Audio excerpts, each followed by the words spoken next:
That's right. If you vowed this to the Lord, then do to me according to what has gone out of your mouth, because the Lord has avenged your enemies, the people of Ammon. God kept His part of it, and you've got to keep your part of it. So what do you see about both Jephthah and his daughter here that is admirable? His daughter is actually more seeking to do what God wants her father to do instead of begging him not to. Exactly. And Jephthah, out of haste, he made the vow, but he really didn't want to keep it. Yep. But he did. And so one of the Psalms says, talking about the man who's blessed, who vows to his own hurt and does not relent and does not change his mind. In other words, you say something and it turns out, this was not a good deal for me, and yet you keep it because you promised. Your word is that important.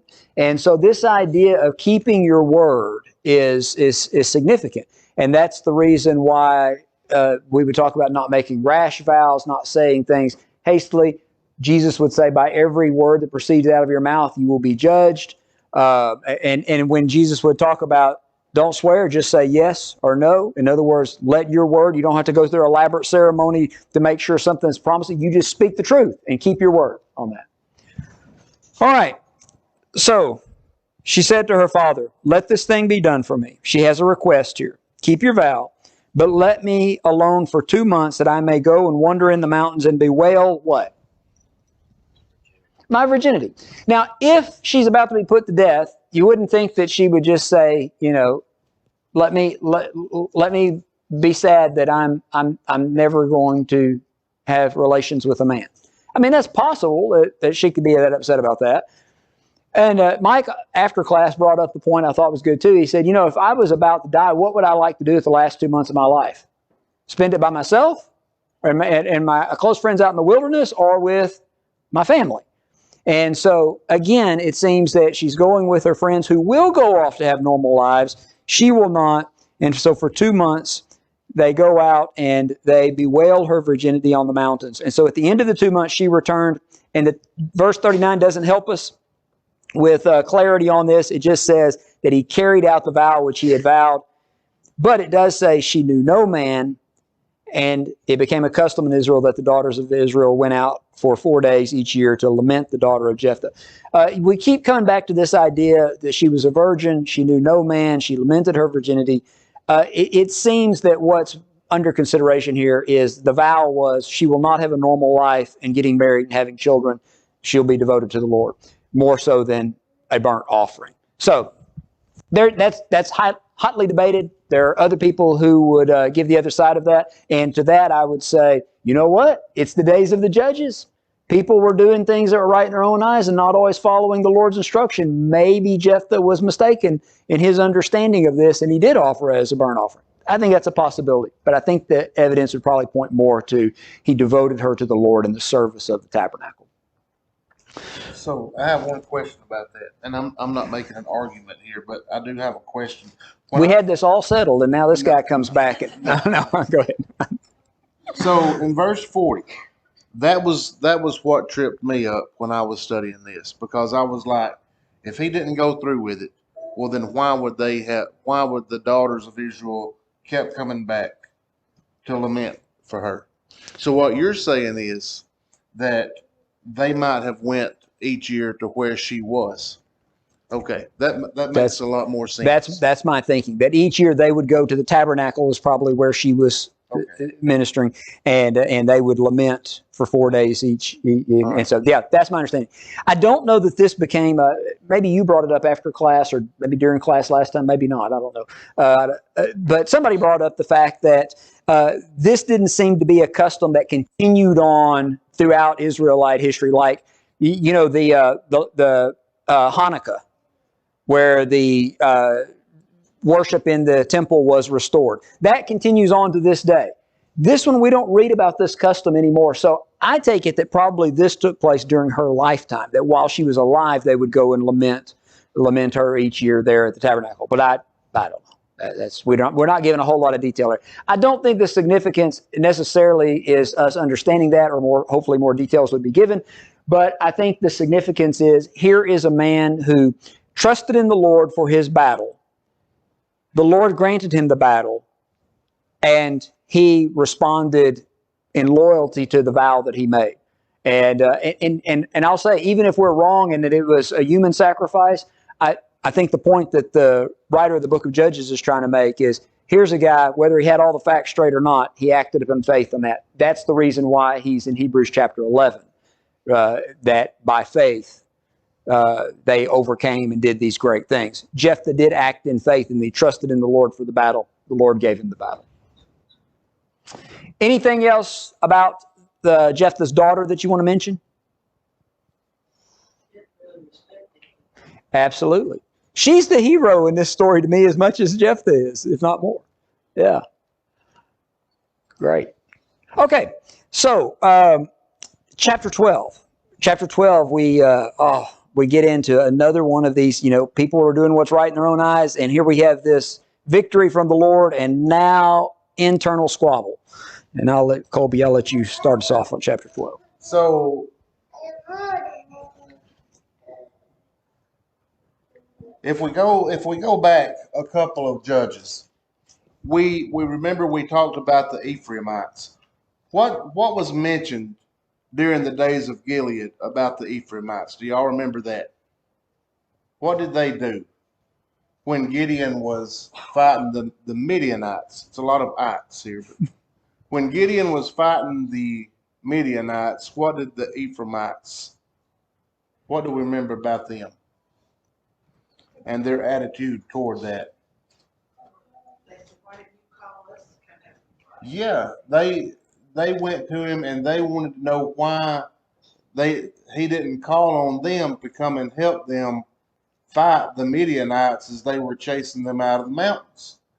And Gideon, he has a very good attitude about that question. He said, even though I did most of the fighting, you did the biggest part because you're the one that took captive the two kings, if y'all remember us talking about that.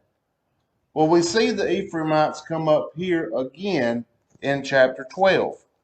Verse 1 says, the men of Ephraim gathered together and crossed over toward Zaphon and said to Jephthah. Now remember Jephthah, I'll start right there. Jephthah has just now, after he had made that vow, what did he go and do? Before he came back and carried the vow out, what did we see him go and do? He went off and defeated the Ammonites, right? So he's just came back from that battle and then carrying out the vow that he had made. The men of Ephraim come to him and they say, why did you cross over to fight against the people of Ammon and did not call us to go with you? We will burn your house down on you with fire. So again, the people of Ephraim look very selfish in their attitude here.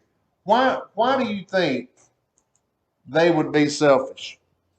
The way we look at battle in these days is a little bit different than what they looked at in battle during Bible times.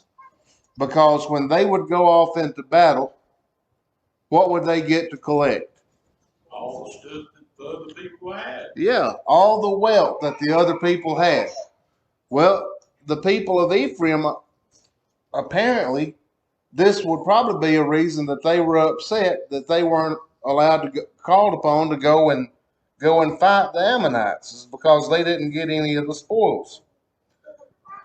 In verse 2, Jephthah said to them, my people and I were in a great struggle with the people of Ammon, and when I called you, you did not deliver me out of their hands. So basically, he addresses the Ephraimites here, and he says, well, I was a little bit busy, and when I called up on you, you weren't there. And then the next verse or two, he says, so when I realized that I wasn't going to have your help, I couldn't just stop and wait or they would overtake me. So I went ahead and I took matters into my own hands. So we get to verse 4. And it says, Jephthah gathered together all the men of Gilead and fought against Ephraim, and the men of Gilead defeated Ephraim, because they said, You Gileadites are fugitives of Ephraim among the Ephraimites and among the Manassites. So we see that Jephthah's reaction toward the Ephraimites here is quite different from Gideon's reaction when they come to him with this same type of attitude. Gideon was much more patient, much more humble, I guess you would say, by giving them the credit that they were looking for. But Jephthah doesn't do that. There in the latter part of verse 3, he says, Why then have you come up to me this day to fight against me? In other words, it's kind of like saying, what right do you think you have to come up here and question me? You're the one that needs to be questioned. So it ends up being a conflict here in verse 4. They end up going into battle against one another. You know, it's interesting that this is twice now the Ephraimites have come, and they show up after the battle's won and say, hey, they're not showing up before the battle and saying, hey, can we go with you? It's after the battle, and then they want credit for it, and they want the spoils of it, and threatening in the process, not just like, hey, you should have let us know. It's like, we're going to burn you down in your house. And so pretty strong reaction here. And I think that, let me show you something else on the map here. All right, who are the enemies here? All right, the Ammonites, and right here. And where is Jephthah from? Mizpah, in this area, in Gilead. Where's Manasseh at? Ephraim, Ephraim over here. And so, first of all, this is the area that's in danger here. Has Ephraim ever crossed over and helped them up to this point? No. And so this takes place, and now after the battle's won, they cross over and say, how come we weren't called to that? And it's like, well, you didn't come and offer any other time, and we were trying to defend our own homeland here and do this. And so they've crossed over and threatening in Jephthah's, in Gilead, in Jephthah's home territory, and threatening Jephthah at this for not being part of this. And so, yeah, it's disturbing that Ephraim has this attitude here twice. We've seen this twice. And also it was their attitude that caused, we see in the latter part of verse 4 there, their attitude and their kind of arrogance that caused Jephthah to want to fight against them anyway. Because what does it say that the Ephraimites, how they treated the Gileadites? What was their view of them?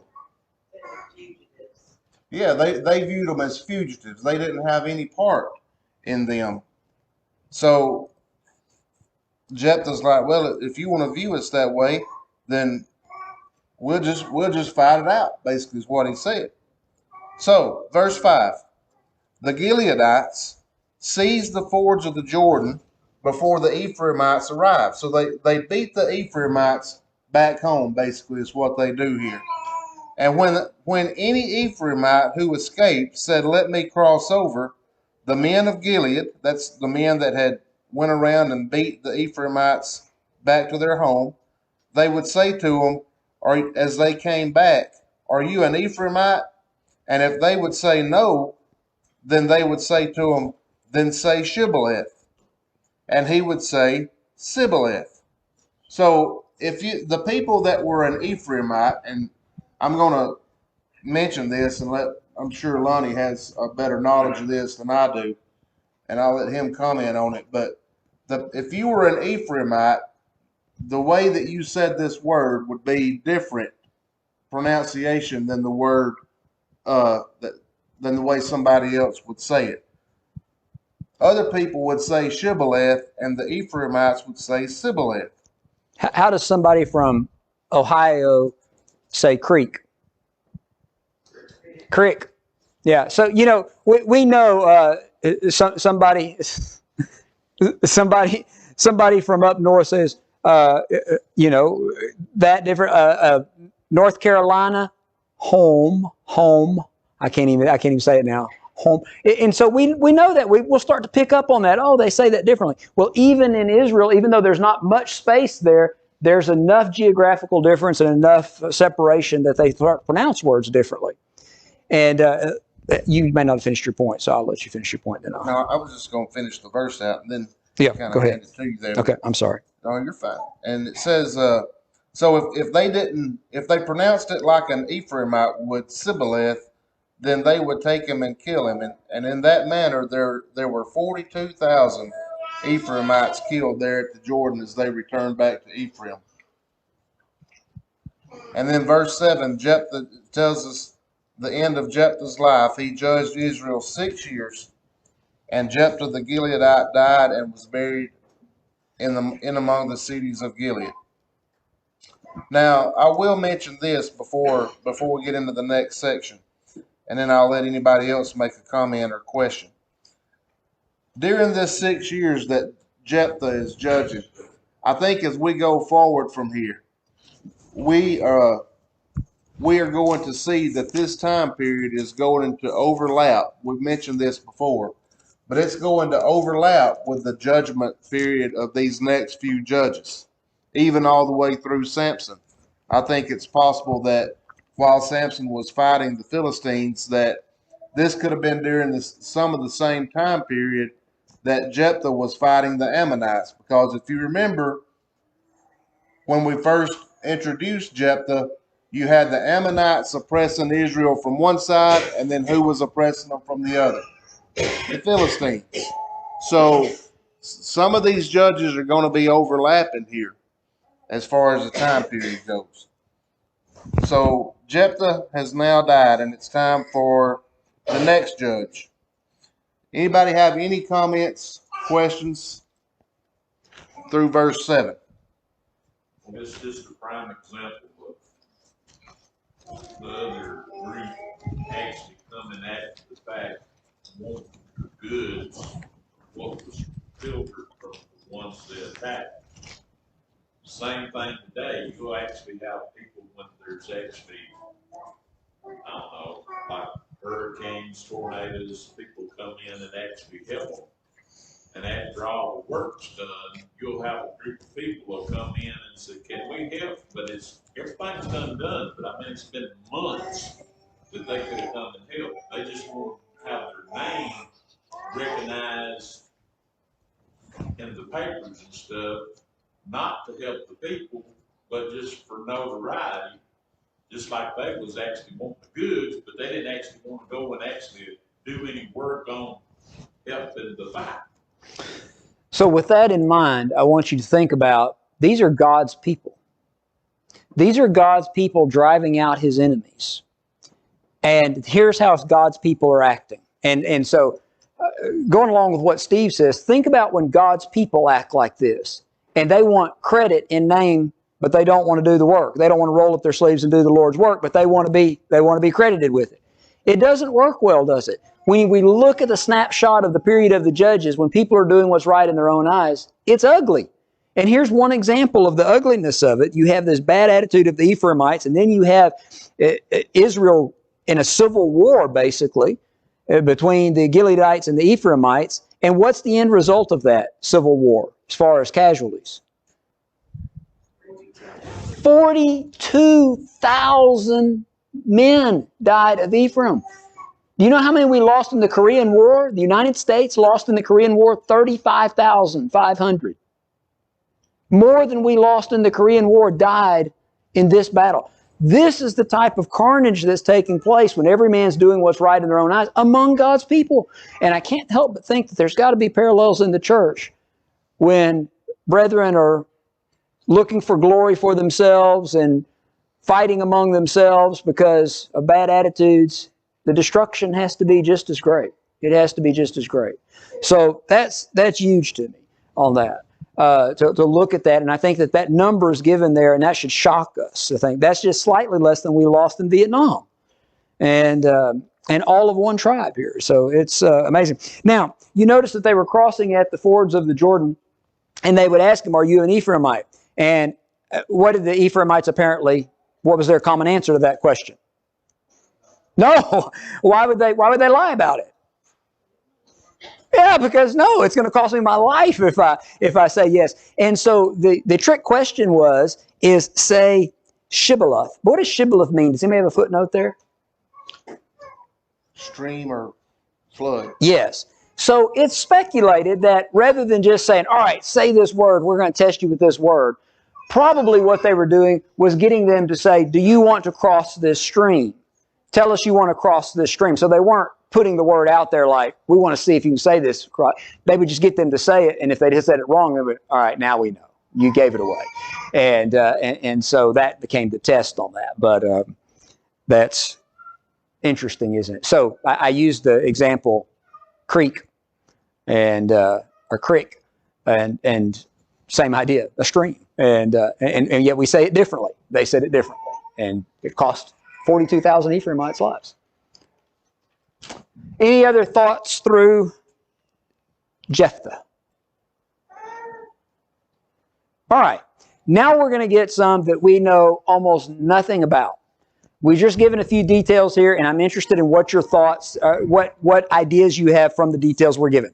Verse 8, after him, Ibzan of Bethlehem judged Israel, and he had 30 sons, and he gave away 30 daughters in marriage, and he brought in 30 daughters from elsewhere for his sons, and he judged Israel 7 years.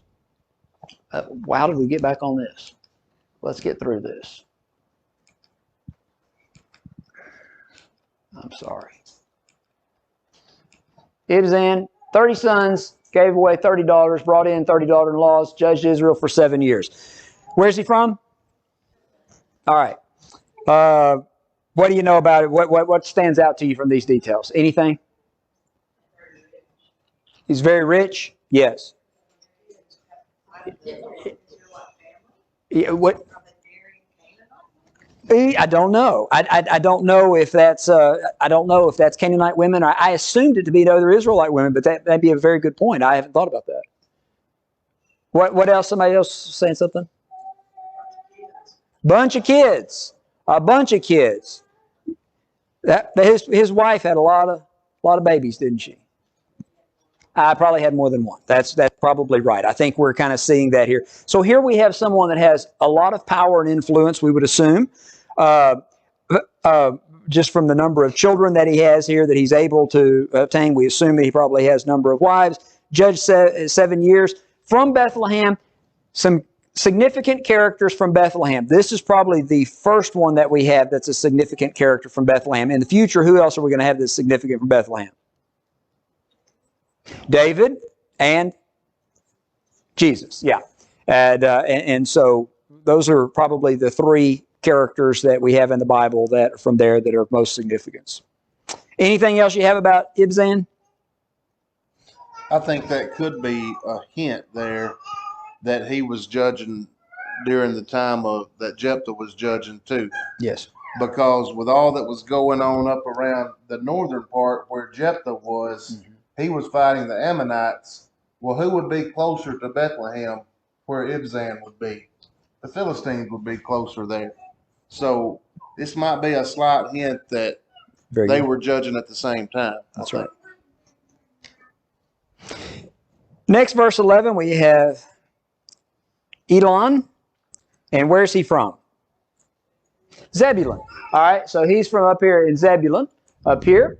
And he's going to judge Israel for 10 years, and he dies and is buried there in Zebulun. We know nothing else. We don't know any details. I think what Colby's saying is probably right, that we can assume that the enemies at this time are the Philistines and the Ammonites, because those are the last ones that are mentioned there, and probably all of these judges are going to deal with them. But no details are given about how they delivered Israel or anything about that. Yes? Before, it was saying that this was the enemy, this is what they done, and then we had this many years of peace. We're not having that during this time. That's a good point. Like there might not be years of peace. That's a very good point. Good point. Verse 13, Abdon, and he judges Israel. And what do we know about Abdon? Verse 14.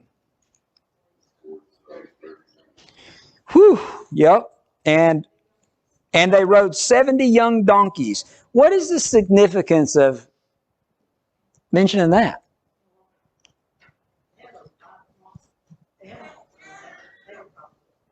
Yes. So the idea, the idea of riding a mule or a donkey usually represented what the rulers would. So basically, the significance of this would be an indication that he had 40 sons and 30 grandsons, and they all had positions of leadership and rule and power. And that's the significance of riding on young donkeys. And he judged Israel 8 years. So a very influential and powerful man, and yet we know almost nothing about him. He was buried in the land of Ephraim, but we know nothing else.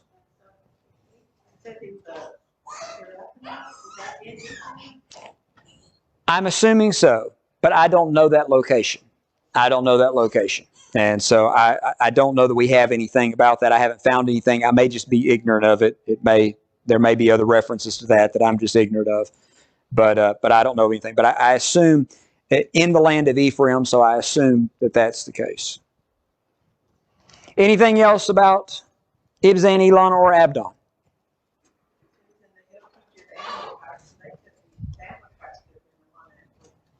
That's possible. That's possible. All right, we exhausted all we know about them? Probably so. I have.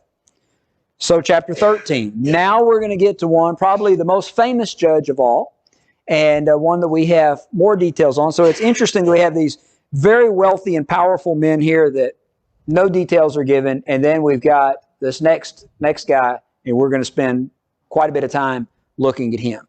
And in some ways, he's the most tragic character of the judges in many ways. And so maybe that's the reason why more time is spent on him, is to give us a picture here of what's going on. All right, so chapter 13, we're going to begin with Samson. And I'll get us started with the first two verses, and then I'll turn it over to you, Colby. Again, the children of Israel did evil in the sight of the Lord, and the Lord delivered them into the hand of the Philistines. So now we know where our focus is going to be. It's going to be on the threat of the Philistines here on this. And it says in verse 2, now there was a certain man from Zorah of the family of the Danites. His name was Manoah, and his wife was barren and had no children. And so the Danites, now you remember, in the book of Judges, we've talked about the story how the Danites moved up here to Laish, conquered Laish, renamed it Dan, and they're going to settle up there. This seems to be that not all of the Danites moved, because at least Manoah and his family are still down in this territory. And we know from the other things that are mentioned, Zorah here is mentioned. So he's still down in the territory that was given him originally by Lot from God, and very close to the Philistines. And the Lord has delivered them over into the Philistines. What do you think life was like right here if you were a Danite living in this territory, or of Judah living in this territory? You were constantly controlled by the Philistines. And so that's the environment that he's going to be born into. All right, verse 3. Or did you cover 2? Yes, yeah. Verse 3. And the angel of the Lord appeared to the woman and said to her, indeed now you are barren and have borne no children, but you shall conceive and bear a son. First of all, who does this remind you of? Who does this sound like?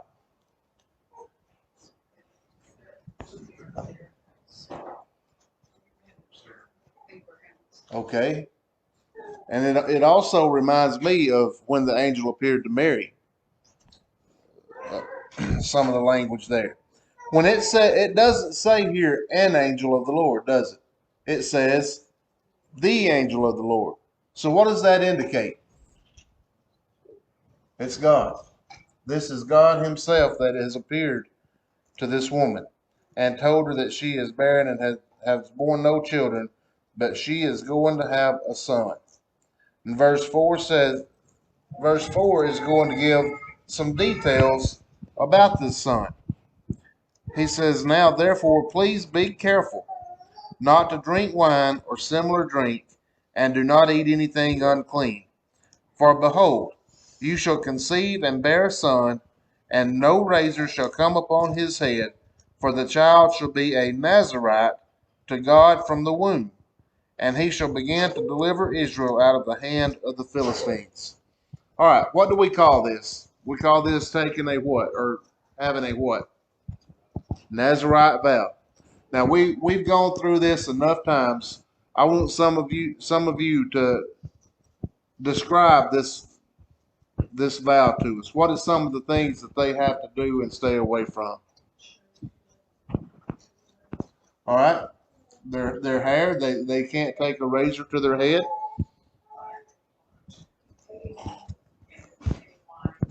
Okay, they can't take a wine or any fruit of the vine or anything like that. What else? Okay, no contact with corpse, a dead body. Good. Anything else? All right. So this man or this child he's gonna have these qualities, this vow, from the time that he is born, all the way from the time that he comes out of her womb. Even before that, really, because she's not to partake of it. So Right. even in the womb.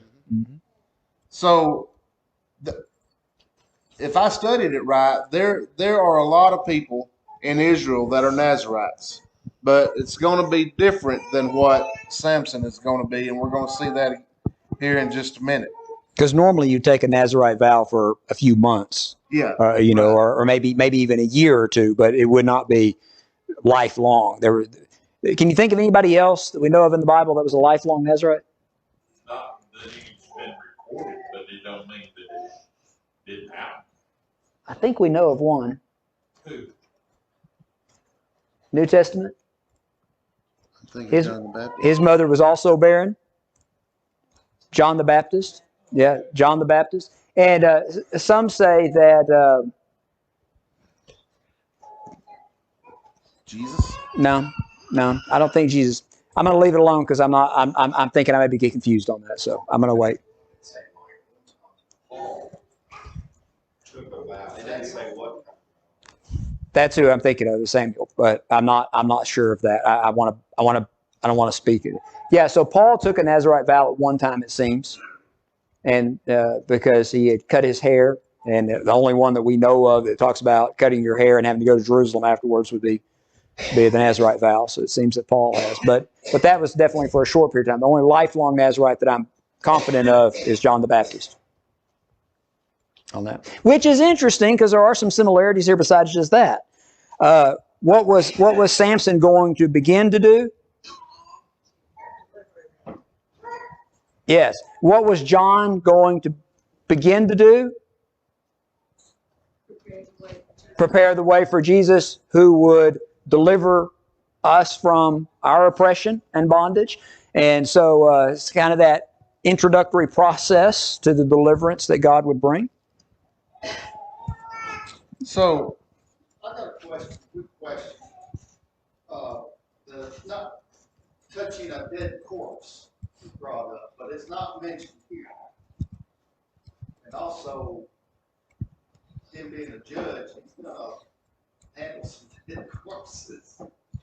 Yes. In our life with the Philistine, dealing with the Philistines, so was he exempt from that? Since it's not mentioned here, the nature of his work. Yes, that's exactly right. So I think, you may be right, Gerald, because it's not mentioned here. So maybe he is exempt from that in some way.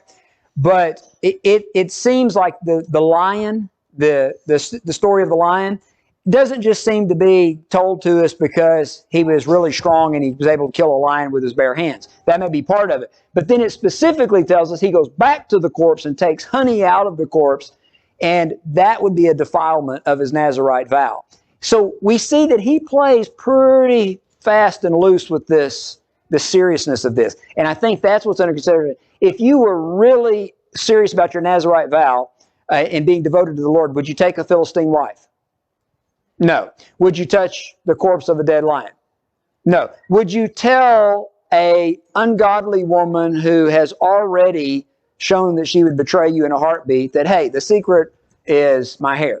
And so it seems to me that what this is kind of showing us here with the lion corpse is that he's not really that. He doesn't take that near as seriously as he should. So that's my thoughts on that. I gained from the whole Bible about the story of Samson.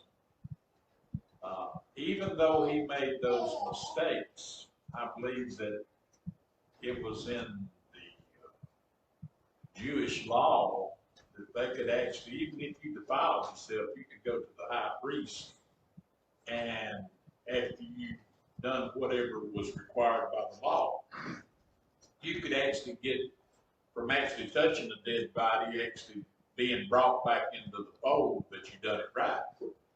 But also on the part where he went against God on choosing a wife, and when he was around Delilah, it actually shows the part, even though he was following God and he was a judge, that he was still human and he made stupid human mistakes. But there at the end, he actually repented to God when he killed all the Philistines. Right. So with, well, I lost it. There was something I was going to say. I know what you were going to talk about. When you were defiled, you could go to the high priest. You had to shave your head. You had to bathe. You had to offer these sacrifices. Then your defilement could be atoned for on that. Samson didn't do that, apparently, because he continued to have his hair grown and everything. But the point is that I'm making is what we see with him, we see, I like what you said, we see a human that's making some bad mistakes. What we're seeing too, I think, is almost Israel here. And think about this. He's born miraculously. He is dedicated to the Lord. His strength is from the Lord. He's enticed by foreign women. He doesn't realize that God has left him. And his only hope is to trust in God. Well, is that not true of Israel as well? Is that not exactly what we see in Israel? That God almost miraculously brought them into existence and gave them life as a nation. He dedicated them to himself. Their strength was from him. They were enticed by the foreign attractions. They didn't realize that God had left them in that. And what's their only hope? The same thing that Samson's only hope is, and that is to turn back to God. And so I think we maybe just get a little synopsis there of what Israel is going through. We see that in Samson. All right, boy, did we get ahead of ourselves on that. We're done. So, think of the magnitude of what has taken place here, especially if you're this woman. And something of this magnitude, something of this nature, you're not going to be able to keep this a secret for very long, especially to your husband. So that is the first thing that she does in verse 6. She comes and she tells her husband about this man. She calls it man of God, but it's God that came to her, and she talked about his countenance and says it was like the countenance of the angel of God, very awesome. But I did not ask him where he was from, and he did not tell me his name. So I think that right there, if we've got just a couple of minutes left, if we want to talk about what about this countenance of the angel of God. But I think that's a good place to stop and wait to pick up with verse 7 there Wednesday evening, Lord willing. But this countenance of the angel of God, what do you think? It's interesting to me what you think some of these qualities could have been. I mean, there was something that when this angel appeared before people that was different. Anybody have any comments on that? I think in other parts of Scripture, when either God or an angel appears to somebody, they understand that they're powerful beings. They understand they're not human. And I think that's what I think. Yeah. She understood it's not just another human being in front of. And he's really going to show them here in a few verses later that he's God. But But up until this point, they don't know. right. What does countenance mean? Just so that, I mean, I don't use that word countenance very often in daily language. So do we have a good understanding of what that's talking about? What's countenance? Yeah, the way, particularly your face, the way your face looks. When Cain's countenance fell, he became angry, and it describes Jesus on the Mount of Transfiguration, that his countenance became like what? The sun shining, his radiance. In Revelation chapter 1, rather, we see his countenance like that. Moses, when he'd come down from the mountain, what was his countenance like? It was glowing. So I don't know, but when you were asking the question, what is that? What is she describing when she said his countenance was like an angel of God? It could just be that he had very perfect features in some way, and you would think, oh, that must be what an angel looks like. Or it may be that maybe his face was glowing, since that's kind of the description that we see of those who were messengers of God or God. So I don't know, but that's what I think of, at least, just from other biblical references. Whatever it was something that she recognizes different Mhm. and powerful. Yes. So King James is Very, very terrible. Very terrible? Okay. Yeah.